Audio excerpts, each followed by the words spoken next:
Zoom fatigue is real. You see anyone say that yet? I have. Zoom has become a really big thing. Their profit has gone up 3,300% since COVID happened. Yes, that actual number. And I don't even have to pay them to call my girlfriend. They're just giving me that. Oh, groovy, smashing, yay capitalism. Well, there's a number of ongoing lawsuits regarding the collecting and selling of user data, which the company apparently does quite a lot of, while saying they don't, but I'm not gonna lie to you though, this medium is making me tired.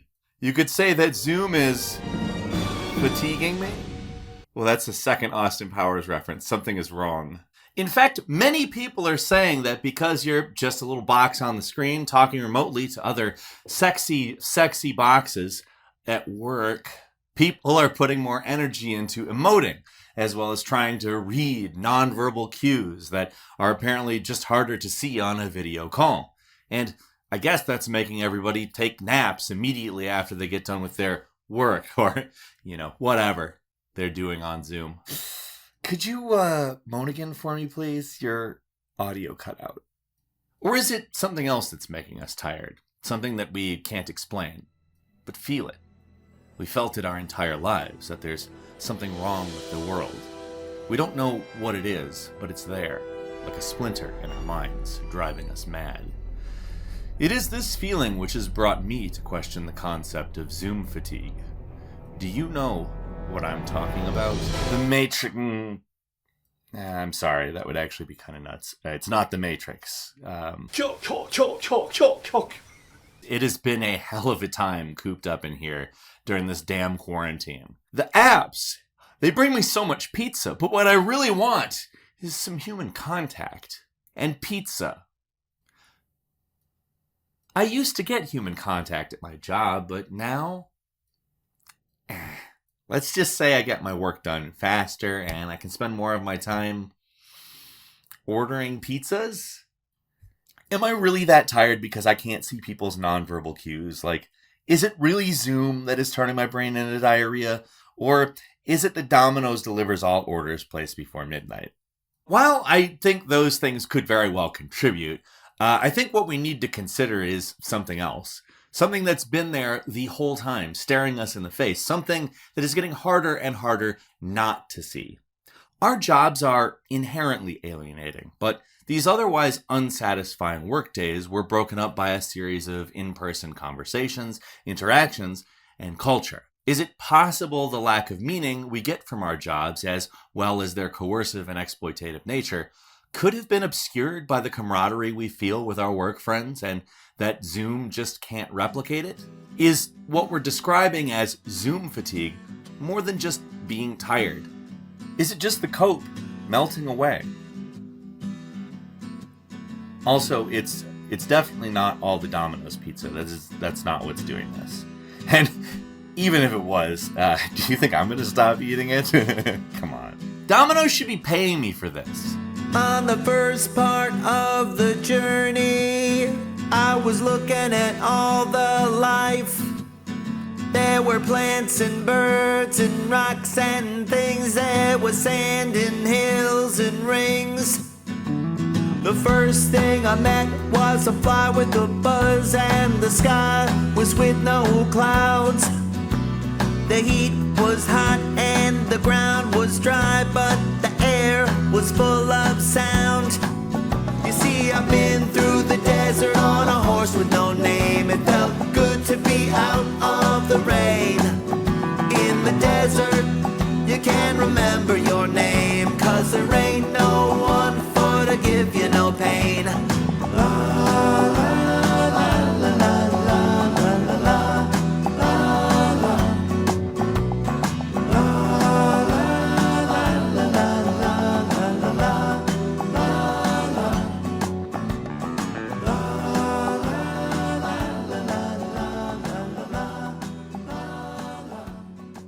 I don't know about you, but when I'm doing a lot of Zoom quote-unquote meetings, I get worn out, man.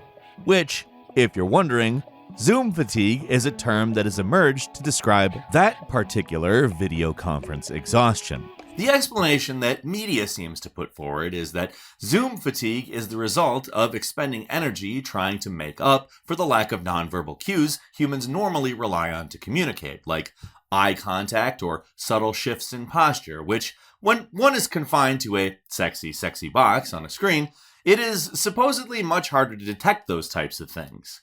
This has been posited as emotionally and even physically tiring for people, fatiguing folks who have been WFH through video conferencing, the most prominent of which is Zoom. Hence, Zoom fatigue! Also, I don't want to hear even a single word from you Blue Jeans meetings perverts. What's wrong with you? Not the most difficult concept to grasp, but one worth critically examining as ideology now that a pandemic has forced US society to reach its final form of neoliberal utopia. Everyone is alone in their house or apartment, involuntarily celibate, or whatever weird internet people call that. Also, basically everyone is now a weird internet person, which is why we need to know where Zoom fatigue comes from before we make critical distinctions. Now, the first mention of the phrase on Twitter was in a French conversation about animation in October 2017. It's irrelevant. There's a mention by someone posting affiliate links to blue light filtering glasses in July 2019, and a guy jokingly replying to a suspended account in December of the same year, but the first seemingly actually relevant tweet I can find mentioning Zoom fatigue as the phenomenon we see in the media today was posted by someone named Calvin Corelli, a serial entrepreneur, spiritual teacher, author, and the founder and CEO of a growing software-as-a-service company called Simplero. 10 years ago, he would have never thought that his life could be so vibrant and fulfilling. At 4:24 p.m. Eastern Standard Time, February 11th, 2020, Calvin said, "Who else has Zoom fatigue from being on calls all day long?" Now, I acknowledge that neither Calvin Corelli or Jerry Seinfeld sound like that, and I also acknowledge that February is a little early in the pandemic timeline, though if Trump had acted around then, perhaps he wouldn't have become the best dancing biological weapon out there. That said, I think Calvin is probably the first person talking about what we are talking about. And while it is entirely possible Calvin is actually the originator of this term as it is being used now, his tweet only got a single like and therefore is not likely to be that instrumental in spreading it. He can, however, show you how to get anything you want. Calvin is the only person in the month of February 2020 to say the phrase Zoom fatigue on Twitter. So I would like to present him with a certificate of commemoration. I will get to that when I have enough hand sanitizer to feel safe at the certificate printing store, which is a place that really, truly exists. Also, I will cover the certificate itself in hand sanitizer before I mail it to him. I have all the time in the world. The term remained unused on Twitter until 7:22 p.m. Eastern Standard Time on March 16, 2020, when someone named Andrew Hoffman, whom I will not be introducing in detail due to his total lack of an interesting backstory, said this: "How long does it take for Zoom fatigue to set in? A hashtag quarantine live, a hashtag coronavirus outbreak, a sabadoo." Now, I'll acknowledge that Andrew Hoffman does not sound like that. However, in the 1990s, Adam Sandler did. There was about 33 days between Calvin and Andrew's tweets.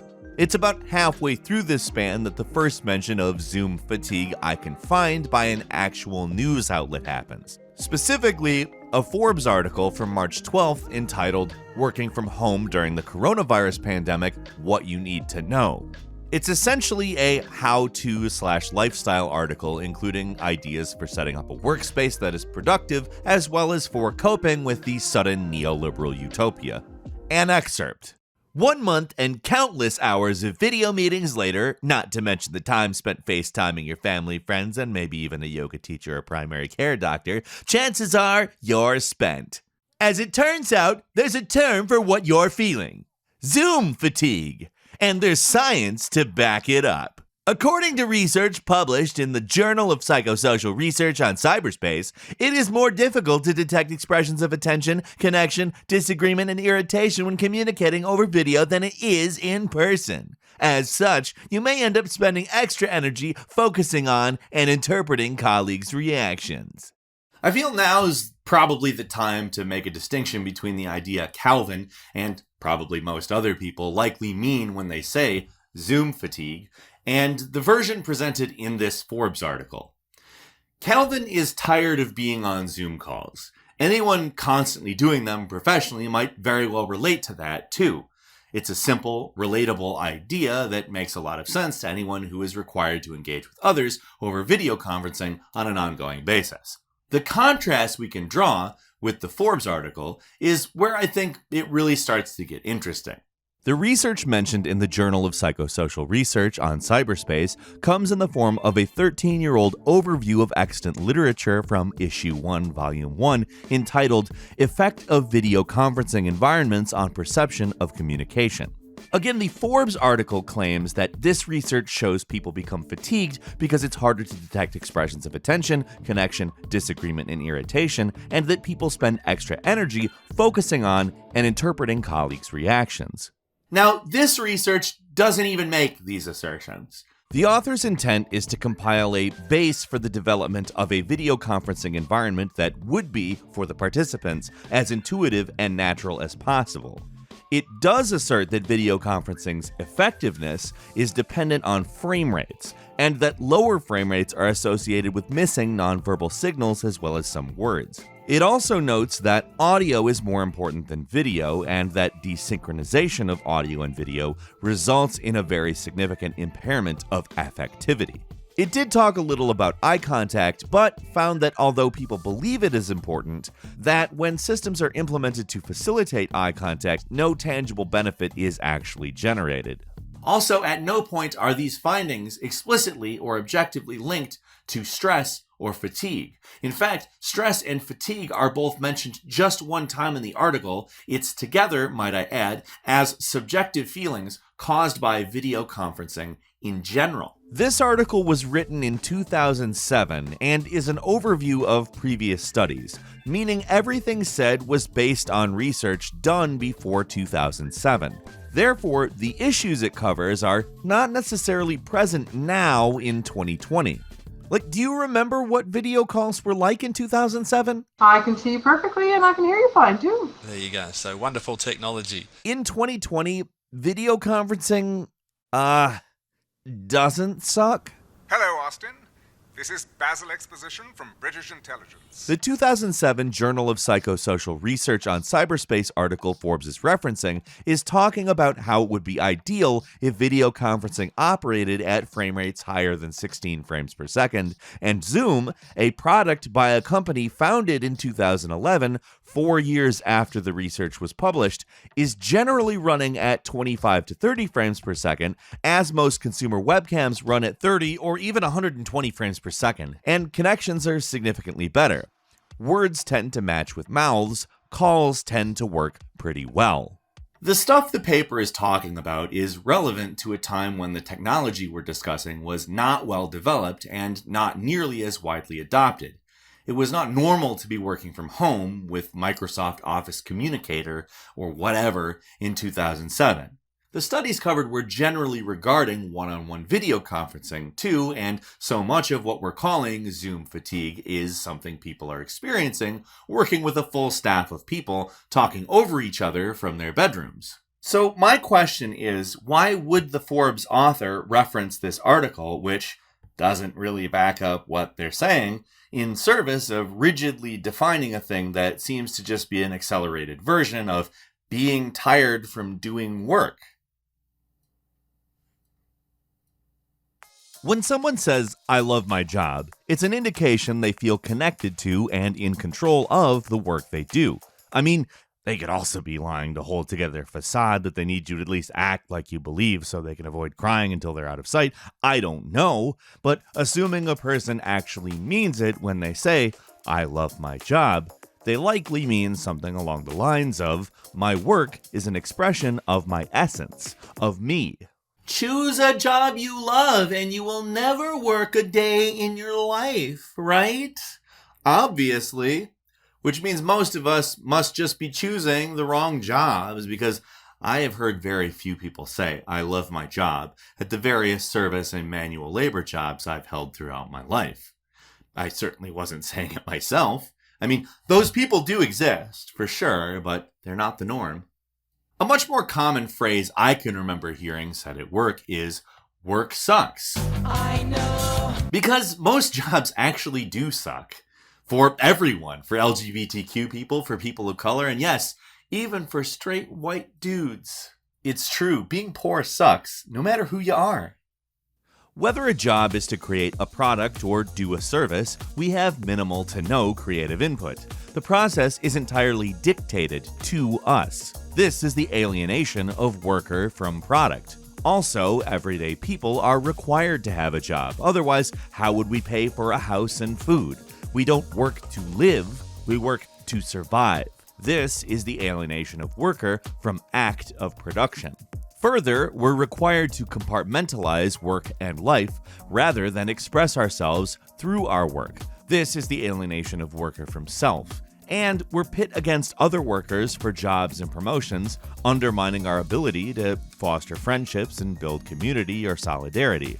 This is the alienation of the worker from others. It's worth adding that neoliberal capitalism has developed means to transform other aspects of life, like relationships or leisure, among others, into commodities to be traded in both real and less tangible markets. Consequently, the creation and maintenance of these things is work we do not retain the full value of. I believe that in present times, worker doesn't necessarily mean coal miner or factory grunt, but person existing in a world where more and more of life is commodified as dictated by market dynamics.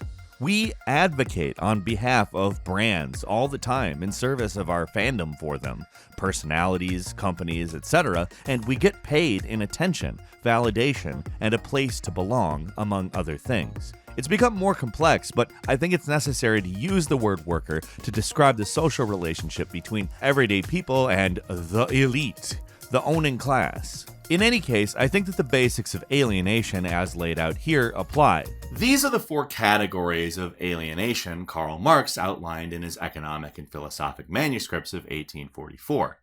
Here's how Karl himself put it.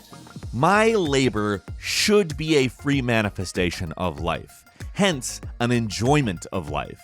However, my work is an alienation of life, for I work in order to live, in order to obtain for myself the means of life. My work is not my life. Therefore, my individuality is alienated to such a degree that this activity is instead hateful to me, a torment. Hence, it is only a forced activity, and one imposed on me only through a coincidental external need, not an inner essential one. My labor appears only as the expression of my loss of self and of my powerlessness. But we don't even have to cite too much Big Carl to understand this stuff. Hell, some folks who aren't even trying to criticize capitalism understand it quite well. A couple of years ago, a guy named Todd Nordstrom wrote an article for Inc. magazine called "People Who Truly Love Their Work Understand Something Most of Us Don't." Yeah, incredible Virgin energy, right? In the article, Todd attempts to teach us the reality of work love that we need to know. He says that workers often tell him, "I want a job I love." Todd also says that employers tell him, "I want people who are passionate and love their work." Todd Nordstrom is the content director for the O.C. Tanner Institute, a strategic employee recognition and rewards solutions firm that first started in 1927 selling class rings to high school students and has a jewelry store open at this very moment in Salt Lake City, Utah. They are, at least as far as I can prove currently, not a front for a Blood Diamond operation. O.C. Tanner's stated mission is to help people accomplish and appreciate great work. However, they are a for-profit business, so their actual mission is to make money. $1 million. Basically, this means they're a productivity consultancy firm. Their primary product is the Culture Cloud, which enables employers to listen and learn how employees are doing in real time. The Culture Cloud does things like report employees' intent to stay to employers, which is more or less a way of telling companies if an employee is worth investing more time and money into. Basically, who should stay and who should be replaced from the reserve army of labor. Todd not only comes off as a virgin, but he's definitely a snitch. Todd's article tells us how to find work love, a term he apparently coined but doesn't define beyond assuming it's self-evident to the reader. This work love comes from creating value and opportunity by offering the best version of yourself. To assist the reader, Todd puts forward some pointers to creating work love, a couple of which I want to go over a bit. The first is, do what you do best.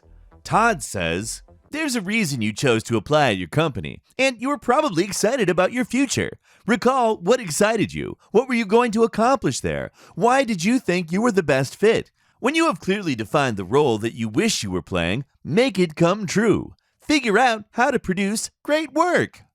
See, the reason you chose to apply at your company is probably that you need money to survive. I mean, when you were 6 or 7, you probably thought about your future and it didn't involve a job at FedEx or whatever. Such excitement, right? So when you were applying, though, why did you think you were the best fit for the job? Well, you probably didn't. You need to pay for food and shelter, and the fact that you have to work was probably on your mind a bit more, and you spent time making your resume look better than you thought other people's might look. Also, how is figure out how to produce great work not just saying, do what you do best in a slightly different way? I mean, come on, Todd, sell it. Sell it better than that. The second step I want to touch on is practice and promote ownership. More than anything else, a job well done, where you've made a positive difference in someone's life and they recognize you for it, is not only the most sought-after reward, but it's also the one thing most likely to propel people to their next great achievement. Own your work and give others ownership of theirs. So, let's talk about the means of production and who owns it. Do you own the facilities and resources your workplace requires for the production process? Probably not. So, outside of what the owners, their representatives, and yourself have agreed you will take as a wage or salary, that work itself isn't really yours. The product of your work isn't yours to sell. The process isn't yours to determine how to do. Hell, it isn't even your choice to do it in the first place, even if you like doing it. And every one of those other people at your workplace are in the same boat. Yet they're competing with you for that recognition and possible raise. It's interesting the feeling of ownership is characterized as such a motivating factor, though, isn't it? If we want our work to be an unalienated expression of ourselves and our essence, we're ultimately talking about owning it. The problem is, we don't. As a working class person in a capitalist society, in an unavoidable, coercive relationship to capital, we can't. Yet, owning your work is somehow a path to work love. And, let's just say you do actually love your job. That's amazing. I'm happy for you. You don't have to hate your job for any of this to be true, though. Alienation is more than just burnout.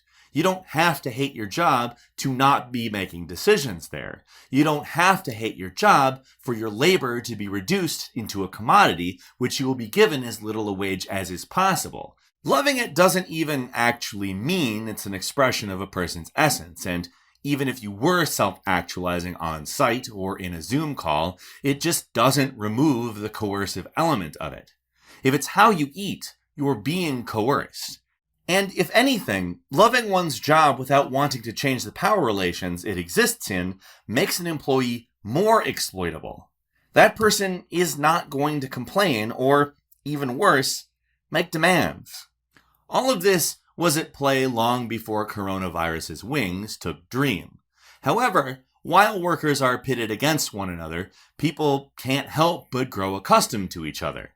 Much as you might want that promotion Brenda also wants, She also thinks Louis C.K. is still funny despite everything, and that's something that you can't help but bond over. Or, something that's less tainted by people's opinions on middle-aged dudes jacking off, like food.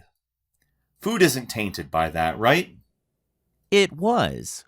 The social elements of work happen despite the alienation from both labor and other workers, developing as a kind of coping mechanism. They also pose a risk for employers. If employees get too friendly, they might not see each other as competition anymore. They might start to see themselves as a class of exploited people keeping a business afloat by doing all the real work. They might also notice the boss does way less than them and gets paid way more. However, these social aspects are both tolerated and often curated by the powers that be. You've likely heard of corporate culture, which is O.C. Tanner's expertise. Hell, you may have even had to sign off on a culture handbook as part of job training at some point. Then, of course, there's the false camaraderie of some dumbass boss who acts like your friend, but you can't say anything real to because it's going to get you into trouble. Obviously, it's annoying, but it's social interaction. There's less annoying stuff too, like Brenda, the Louis C.K. fan you talk about the forbidden laughter with. Then there's like Chris from down the hall who plays your favorite game or likes your favorite team or whatever. These work friendships, short breaks for conversation, these people willing to inject their humanity into each other's day, paper over the cracks of the alienating experience of coerced labor. In the neoliberal utopia of a post-COVID society where home is work and work is alone, but alone means surveilled in a panopticon of sexy squares on a screen who are trying to get done with work as fast as they can so they can go back to Call of Duty, overseen by a boss that barely needs to talk, let alone pretend to be your friend, all of the limitations and distractions of physically being in an office setting are gone. Productivity is maximized, and don't let anyone tell you otherwise. Productivity is profit, and profits are up. You can be moving from meeting to meeting, appointment to appointment, job to job, taking minimal breaks. We socialize less in a video call, and we work more. That work time is compressed, too, as we are constantly visible to everyone, as Jeffrey Toobin knows. Yield is up, fraternizing is down. And when you're done working from home, you're still in the office. You live in the office. The need to curate a work culture or attempt to mitigate a need for human interaction is lessened, if not eliminated. The risks employers might see in social interaction just aren't as present. Again, people are home. They're mere steps away from the game console or Netflix. Getting done is the priority, not filling time. So, is work love even that relevant anymore? Do we need to love our jobs when they are this compartmentalized from the human experience? We're supposed to just feel lucky to have jobs, houses, PS5s, and Netflix rather than an extremely contagious disease that could potentially kill you. There's a reserve army of labor, a mass of unemployed and underemployed people willing to take our place, so we had better not rock the boat, right? So was work love ever really the goal of workplace culture or whatever? I'd say no. How many people truly feel fulfilled by their job? It's not just COVID I'm talking about here either, but really the entire end of history era, the era millennials and Zoomers have grown up in. To quote Margaret Thatcher, there is no society, and workplace culture or corporate culture or eating your boss's microwave shit on a plate and pretending it tastes good so you can continue to collect a paycheck is about simulating society so you don't get too hungry for human interaction while appeasing those above you. And they kind of don't even need it anymore. Meanwhile, you grind away at meaningless bullshit so the arrangement of power doesn't change. People have to do more work, but in less time, with less satisfaction, and no society.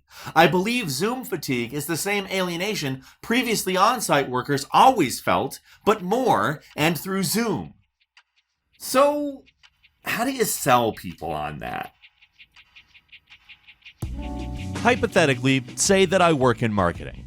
Also, that I am a demon. Which, hypothetically, I work in marketing, so I mean, likely, right? Let's also say that suicide rates over the last 20 years have continually increased. Law enforcement decrees while abolishing mandatory minimum sentences. In fact, even the rate at which it is increasing at is increasing. Now, marketing demons have a special ability that most others do not. They can sense a new consumer demographic a mile away. It's like spider sense, except instead of detecting danger, it detects targets to put into danger. The marketing demon would see this statistic and say to themselves, What if it was cool to be depressed? People in a deep state of gloom and despondency will buy anything to fill the hole. yeah, the marketing demon would fart a little at the end. What a marketing demon needs here is content which both appeals to people who are depressed and paints depression as a good thing, and not something that's happening because the conditions people live in are getting continually worse or anything like that. The marketing demon could commission some content to be made, but it would be easier and more organic looking to find content like that and simply promote it, like in The New Yorker or something. The demon is creating an in-group, which means defining the primary feature they're targeting in the demographic as cool. Here, that means depression is cool.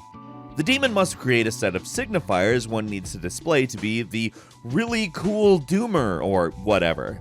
In order to maintain a border for what is a really cool doomer, this content would need to contrast itself against an outgroup, and the really cool doomers would have to constantly signify they are depressed to maintain the social connections they build in these circles, and to ensure people don't think they might turn tails and smile. Gross. And though it often is, the content doesn't even have to be explicitly hostile. It's done automatically by simply positioning doomers as the really cool people. I mean, someone has to be less cool or not cool at all. Like with good and evil, cool only exists contrasted with dullness. Also, the content that becomes most successful would be the stuff that places extreme importance on cyclical consumption, as repeat viewers are far more valuable in algorithmic content ecosystems. Before we start, I just want to remind you guys to like, share, subscribe, and look out for more cool, useless fucking content like this one right here. The point is ultimately extracting value from these people, and to do that, the marketing demon just has to identify products and services this demographic might want or need, and get that shit integrated into the content. As far as integrating those products, that is easy. Just offer a creator who has taken to marketing content in your genre $5,000 or so to mention the products or services. That person not only pushes the marketing demon's agenda, but they will actively think about how their content could be made more friendly to both the marketing demographic and to interested advertisers like the marketing demon, who just gave them a bunch of money, by the way, which makes them a prime opportunity for more integration later. Let's call this YouTube or Tumblr or Instagram or whatever. It's really just everything you consume on the internet. And yes, including the leftist stuff. And this goes even if the creator doesn't think it is, because it's inherent in the medium itself. Yes, even this thing you are watching right now, which is attempting to alert you to these dynamics, is somewhere on a spectrum of this kind of content. If someone is making content with a demographic in mind on some level, they're responding to and conforming to market incentives. The demographic exists as a group of people that are proven to respond to a product. It's a market mechanism all the way down. It's not avoidable either. Also, most people don't know about or even just outright reject the thought things could be set up in this way, and therefore aren't even trying to avoid it. And if you're wondering, I do put in that effort personally, but I also have to eat. I'm not institutionally connected, and I rely entirely on support from viewers, so tell your friends and contribute to my channel at patreon.com. Point is, my material interests, rent, food, bills, those have to be taken into account, because we don't just live in a world where that all happens on its own. And if we did live in that kind of world, I wouldn't need to be making content like this. We wouldn't be trying to get to that world. I would maybe be making tables or something. Like, woodworking is neat, and everyone needs a table.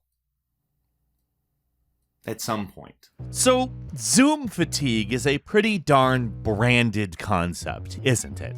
It sounds fairly negative, like a complaint or a detriment. However, remote work via video conferencing has become the new normal for call center, office, and many other types of workers. A concept like Zoom fatigue, intentionally or not, assists in making Zoom more than a for-profit video conferencing product. Instead, Zoom feels more like a fact of life. A catchy phrase, Zoom fatigue is real, has been used repeatedly in headlines designed to bring in those worn-out remote workers.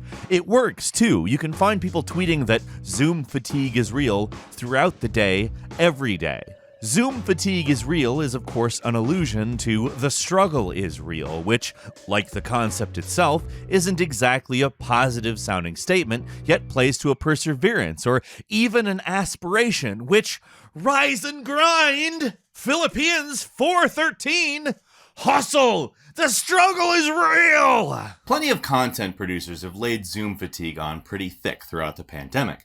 I mainly want to focus on Forbes, partly because there's so much Zoom fatigue content that we have to narrow our gaze at least a little bit, but also because Forbes has really been on one with it since the article I mentioned earlier in this video. Forbes publishes new content about Zoom fatigue all the time, like multiple times a week. It's often new versions of tips or how-tos for overcoming it, like the article I mentioned earlier, which was possibly the very first article about the concept at all. Working from home during the coronavirus pandemic, what you need to know. But the list goes on. From the more recent how to mitigate the harmful effects of Zoom burnout to the more old school clickbait listicle sounding beat Zoom fatigue with these 6 tips and beat Zoom fatigue in 4 neuroscience savvy steps. Which, neuroscience savvy? A listicle? There's also other club-demolishing bangers like this reminder of your precarity as a worker entitled How to Tell Your Boss You Have Zoom Fatigue. The rivalry-inducing Zoom fatigue? Here's how you avoid becoming lunch for the competition. And the blame-oriented Are you causing Zoom fatigue? That last one, interestingly enough, is a Forbes Women article.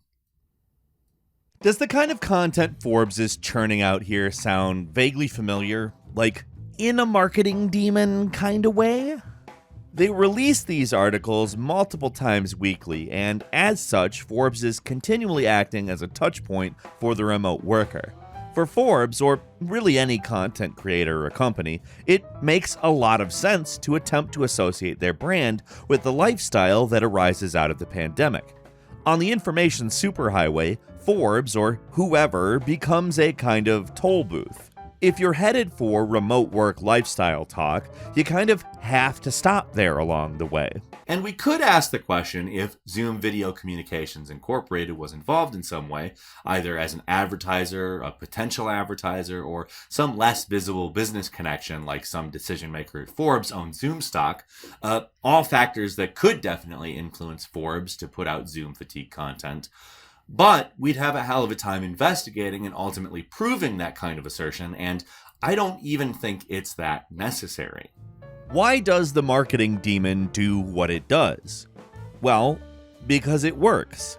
Lifestyle marketing creates manageable segments of the population and siphons time, energy, and money from them by encouraging cyclical behaviors it ultimately dictates. On top of that, it doesn't contradict the world order in any meaningful way. In fact, it reinforces it. So, what happens if people's lifestyle is hollowed out, atomized, and alienated?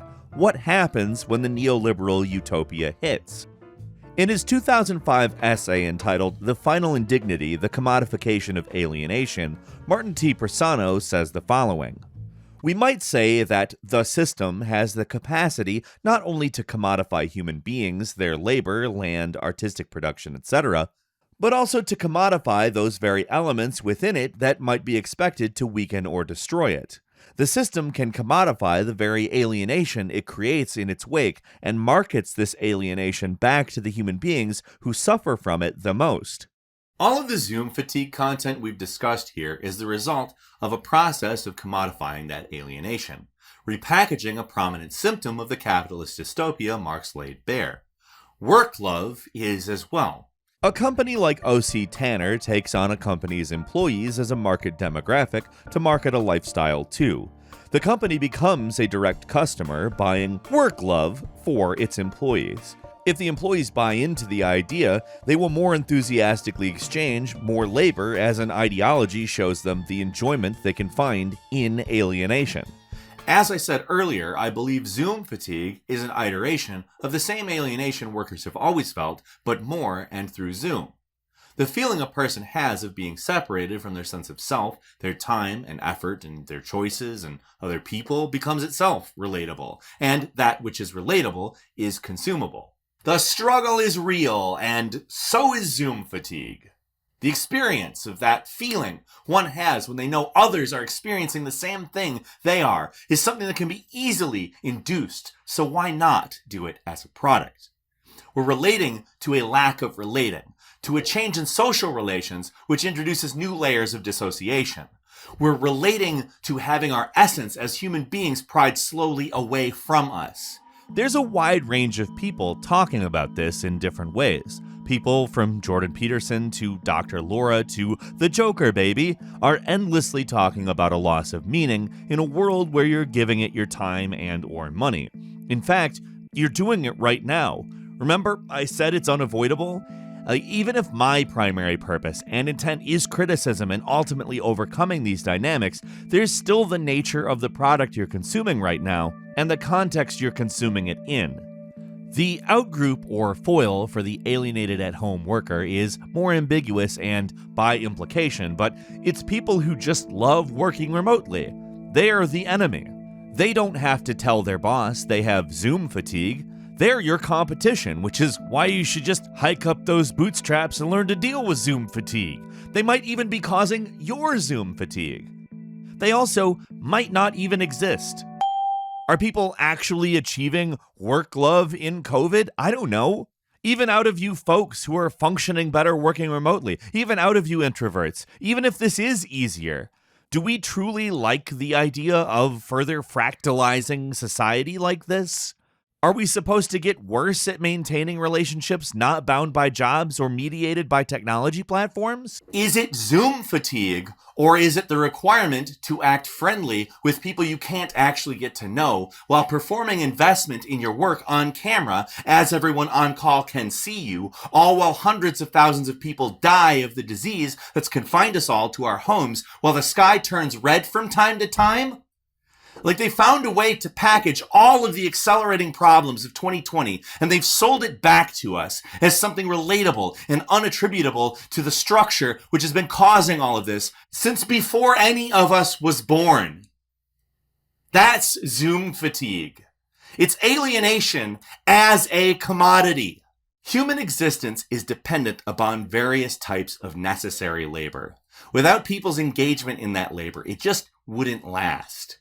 In that capacity, our labor has meaning for us, or at very least it should. That meaning gets stripped away from us, little by little, the innovation of capitalism, and Zoom fatigue is just where we are right now with that. The pandemic exposed how little meaning a lot of people's work has on both personal and societal levels. People don't have to go somewhere. This is just a thing they do at home to keep a company going and collect a paycheck. It doesn't change anything about the world. Why get dressed? This isn't real. It's bullshit. No one needs to do this. I mean, I need a paycheck, sure. So I'm not gonna tell anybody I think that, but seriously, none of this shit matters. In his book, Bullshit Jobs, David Graeber lays out a theory that roughly 40% of jobs are unnecessary beyond maintaining a capitalist hegemony. Along those lines, Zoom fatigue comes from a need to divert people from the realization that much of our participation in a capitalist society is totally meaningless beyond what the owning class can get out of us. There's also a built-in ideological segmentation of the working class. We have seen the term essential labor in constant use, and someone we might normally term as an essential worker might say, well, I love the idea of sitting at home on a Zoom call. How cushy. Why are you complaining? But some essential workers make more than, say, call center employees who often make minimum wage. Some essential workers do their work on Zoom. There is a more serious stake in being exposed to a potentially deadly virus, sure, but whether you're working class in a frontline essential job or working class on a Zoom call, helping to maintain a customer base for some awful corporation, you are still working class. You're doing a job because you need to live. It's coerced if the job is bullshit or not, dangerous or not. Even before COVID, human interaction had been gradually reduced and separated from us via mediating platforms and transactional norms. A longing for human interaction has also further demeaned our relationship with labor, making us feel as though we didn't derive meaning from labor itself, but from the human interaction that got associated with going to work. My job sucks, but the people make it all worth it. Except the people aren't there anymore. After 2 days in the desert sun, my skin began to turn red. After 3 days in the desert fun, I was looking at a riverbed. And the story it told of a river that flowed made me sad to think it was dead.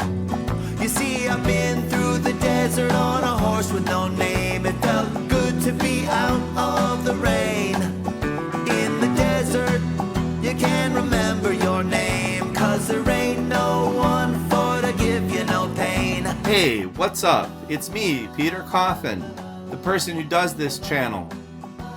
This took a lot out of me. Like, this was a big one.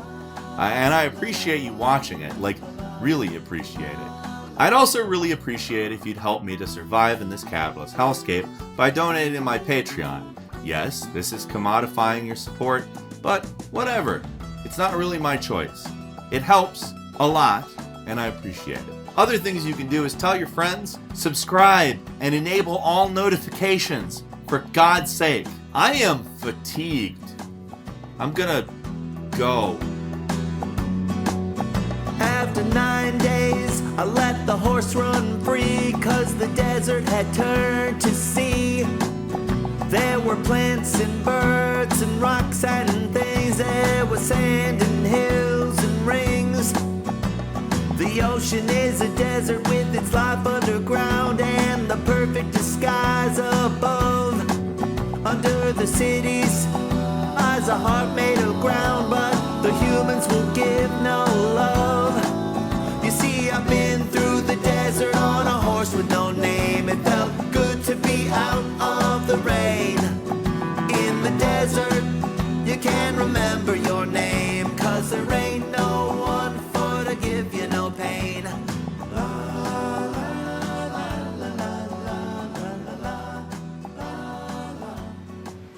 When I think about things I want to post cool stuff, slick stuff, neat stuff. But most of the stuff I'm going to post is going to be raw stuff like this. Because it's just who I am. So if this is truly a conversation, then I say let the conversation begin.